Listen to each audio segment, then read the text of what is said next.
আমার ভাই সিপিএম করে, আমার ভাই বাড়িতে নয় বর্তমানে, তো বাবার বাড়িতে আমি, আমার দিদি, আমার বোনের জামাই আমরা আছি।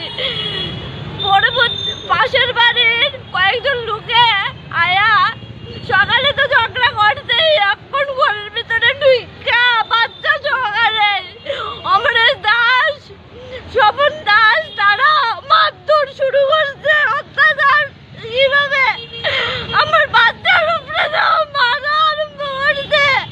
তারা কেমন জানোয়ার হতে পারে? তারা কইছে ভাই বাড়িতে নাই, আলে জানা হইব।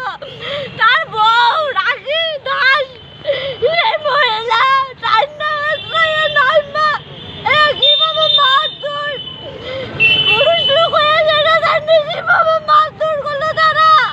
তারা এমন অমানুষ। কোন জায়গা বাড়ি আপনার? ওয়েস্ট প্রতাপগড় টাউন বলে লজগোপাড়া। আপনার নাম কি? প্রতিমা সরকার। আপনার বাচ্চা কবে শুরু? 1 মাস হচ্ছে, 2-3 দিন আগে বাচ্চার বদ্ধ গেছে। থানাতে আসছিলেন, কি বুঝছে থানা? থানা কইছে আগে ডাক্তার কাছে যাইতাম, তারপরে এডিনগর থানা যাইতাম, তারা যাইতো না, বুঝাইছে। তারা অ্যাকশন নিব কইতাছে, অ্যাকশন নিব, দেখা যাক।